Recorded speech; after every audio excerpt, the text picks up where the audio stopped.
ഭക്തരെ കണ്ണീര് കുടിപ്പിച്ച പിണറായി വിജയന്റെ മുൻ ഇടതുപക്ഷ സർക്കാരിന്റെ ധാർഷ്ട്യത്തിനും അനാചാരങ്ങൾക്കും കാലം കരുതിവെച്ച കനത്ത തിരിച്ചടിയാണ് ഇന്ന് കേരളം കണ്ടുകൊണ്ടിരിക്കുന്നത്. അയ്യപ്പന്റെ പേരിൽ കോർപ്പറേറ്റ് കൊള്ളയ്ക്കും രാഷ്ട്രീയ ലാഭത്തോടെയുള്ള പ്രചാരണങ്ങൾക്കും തിരികൊളുത്തിയ മുൻ പിണറായി സർക്കാരിന്റെ നയങ്ങൾക്കെല്ലാം അടിവേരോടെ പിഴുതെറിയപ്പെടുകയാണ്.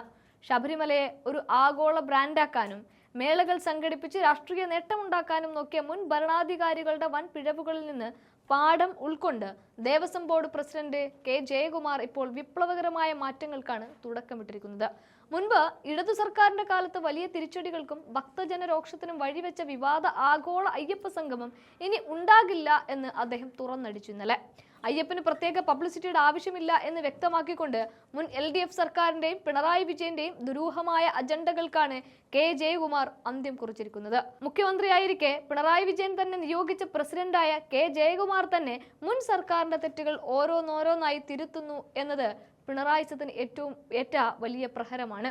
മുൻപ് പിണറായി ഭരണത്തിൽ സന്നിധാനത്തെ മുറി വിതരണത്തിൽ വർഷങ്ങളായി ഇടനിലക്കാരും ഉദ്യോഗസ്ഥരും ചേർന്ന് അഴിമതിയും കള്ളക്കളികളും നടത്തി ഭക്തരെ കൊള്ളയടിച്ച സിസ്റ്റമാണ് ഇപ്പോൾ തകർക്കപ്പെടുന്നത്.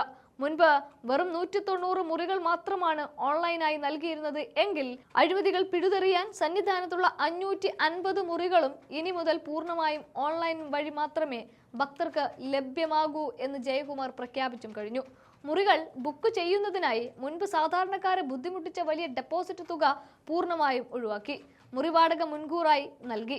വെറും 50 രൂപ സർവീസ് ചാർജ് മാത്രം ഈടാക്കി ഭക്തർക്ക് മുറി ബുക്ക് ചെയ്യാം. ശബരി ഗസ്റ്റ് ഹൗസിലുള്ള 56 മുറികൾക്ക് പുറമെ ഹൈക്കോടതിയുടെയും ഹൈപ്പവർ കമ്മിറ്റിയുടെയും അനുമതിയോടെ 60 പുതിയ മുറികൾ കൂടി നിർമ്മിക്കാനാണ് തീരുമാനം. സന്നിധാനത്ത് ജീവനക്കാരുടെയും VIP സംസ്കാരത്തിന്റെയും അഴിമതികൾ തടയാൻ ആധുനിക സാങ്കേതിക വിദ്യയായ നിർമ്മിത ബുദ്ധി അഥവാ AI ഉപയോഗിക്കാനാണ് ജയകുമാറിന്റെ തീരുമാനം. നവംബർ 1 മുതൽ 90 ദിവസത്തേക്ക് ദേവസ്വം ബോർഡ് ഓഫീസിൽ AI ക്യാമറകൾ അടക്കമുള്ള അത്യാധുനിക സൗകര്യങ്ങളോടെ കൺട്രോൾ റൂം തുറക്കും. പണമിടപാടുകളിലും മുറി വിതരണത്തിലും സുതാര്യത ഉറപ്പാക്കാനുള്ള ഈ നീക്കം ശബരിമലയിലെ ധനമോഹികൾക്ക് വലിയ തിരിച്ചടിയാകും.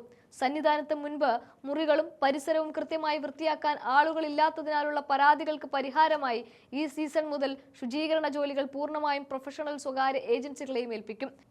സന്നിധാനത്തെ മുഴുവൻ സംവിധാനങ്ങളും ഡിജിറ്റൽ വൽക്കരിക്കുന്നതോടെ തീർത്ഥാടകർക്ക് തിക്കും തിരക്കുമില്ലാതെ ചൂഷണം നേരിടാതെ അയ്യപ്പ ദർശനം നടത്തി മടങ്ങാനാവുകയും ചെയ്യും. ഒരു കാലത്ത് അയ്യപ്പ ഭക്തരെ ചവിട്ടി മെതിച്ച മുൻ പിണറായി സർക്കാരിന്റെ കാടൻ രീതികൾ തിരുത്തി ശബരിമലയുടെ പഴയകാല പവിത്രതയും ആചാര മര്യാദകളും വീണ്ടെടുക്കാൻ കെ ജയകുമാർ കൊണ്ടുവന്ന മാറ്റങ്ങളെ നിറഞ്ഞ മനസ്സോടെയാണ് ഭക്തജനങ്ങൾ സ്വാഗതം ചെയ്യുന്നത്. ധാർഷ്ട്യത്തിന്റെ പിണറായി യുഗം ഉണ്ടാക്കിയ കറ കഴുകിക്കളഞ്ഞ് വിശ്വാസികൾക്കൊപ്പം നിൽക്കുന്ന തീരുമാനങ്ങളുമായി ബോർഡ് മുന്നോട്ടു പോകുമ്പോൾ അടിവേരറ്റുപോയത് മുൻ ഇടതു സർക്കാരിന്റെ കപട രാഷ്ട്രീയത്തിന് കൂടിയാണ്.